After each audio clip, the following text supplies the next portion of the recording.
ಈ ದಿನ ಭಗವದ್ ಅನುಗ್ರಹವಾಗಿದೆ. ಎಲ್ಲರಿಗೂ ಅವಲಕ್ಕಿ ಪ್ರಸಾದವಾಗಿ ದಕ್ಕಿದೆ.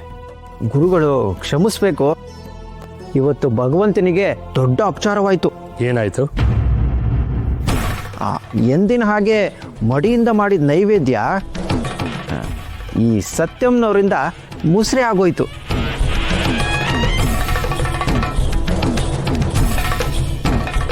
ಗುರುಗಳೇ, ಅದು ಹೇಗಾಯ್ತು, ಯಾರಿಂದ ಆಯಿತು ಅಂತ ನನಗೆ ಗೊತ್ತಿಲ್ಲ.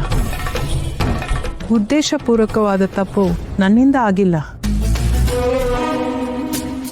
ಮುಂದೆ ಆಗೋದೂ ಇಲ್ಲ ಅಂತ ಮಾತ್ರ ಹೇಳಬಲ್ಲೆ. ಮತ್ತೆ ಈ ನೈವೇದ್ಯದ ಯೋಚನೆ ನಿಮ್ಮ ತಲೆಗೆ ಹೇಗೆ ಬಂತು? ತಪ್ಪು ಯಾರಿಂದನಾದರೂ ಆಗಿರಲಿ, ಆದರೆ ತಪ್ಪು ನಡೆದು ಹೋಗಿದೆ. ಹರಿವಾಣದಲ್ಲಿ ಮೀಸಲಿಟ್ಟಿದ್ದ ಪದಾರ್ಥ ಮುಸುರೆ ಆದಮೇಲೆ ನೈವೇದ್ಯಕ್ಕೆ ಬರೋದಿಲ್ಲ. ಆದರೆ ತಕ್ಷಣದಲ್ಲಿ ನೈವೇದ್ಯಕ್ಕೆ ವ್ಯವಸ್ಥೆ ಆಗಬೇಕಾಗಿತ್ತು. ಹಾಗಾಗಿ ಆಪದ್ಧರ್ಮದ ಬಗ್ಗೆ ಯೋಚನೆ ಮಾಡಿದೆ. ಭಗವಂತನನ್ನು ನನ್ನಂತೆ ಯೋಚನೆ ಮಾಡಿದೆ.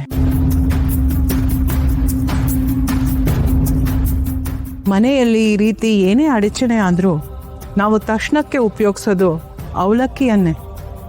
ಭಗವಂತನು ನಮ್ಮನೇಲಿ ಒಬ್ಬನು ಅಂದ್ಕೊಂಡೆ, ಅದಕ್ಕೆ ಅವಲಕ್ಕಿ ತಂದೆ. ಆದರೆ ನಾವು ಯಾರಿಗೂ ಬರೀ ಅವಲಕ್ಕಿಯನ್ನು ಕೊಡುವುದಿಲ್ಲ, ಜೊತೆಗೆ ಬೆಲ್ಲ ಇಟ್ಟು ಕೊಡ್ತೇವೆ. ಅದರಂತೆ ಅವಲಕ್ಕಿ ಜೊತೆ ಬೆಲ್ಲನೂ ಇಟ್ಟೆ.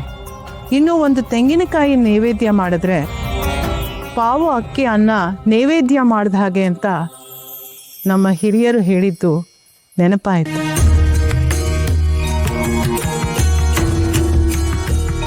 ಹಾಗಾಗಿ ಅವಲಕ್ಕಿ ಜೊತೆ ಬೆಲ್ಲ ತೆಂಗಿನಕಾಯಿನ ಬೆರೆಸಿ ತಿಂದರೆ ಅದು ರಸಾನುಭವ ಆಗುತ್ತೆ ಅಂತ ನನಗನ್ನಿಸ್ತು. ಜೊತೆಗೆ ಅವಲಕ್ಕಿ ಭಗವಂತನಿಗೆ ಬಹಳ ಪ್ರಿಯ. ಇದೆಲ್ಲ ಮನಸ್ಸಿಗೆ ಬಂತು. ಹಾಗಾಗಿ ನನ್ನ ಅರಿವಿನ ಮಟ್ಟಿಗೆ ಇದೆಲ್ಲ ಮಾಡಿದೆ ಗುರುಗಳೇ. ತಪ್ಪಾಗಿದ್ರೆ ದಯಮಾಡಿ ಕ್ಷಮಿಸಿ.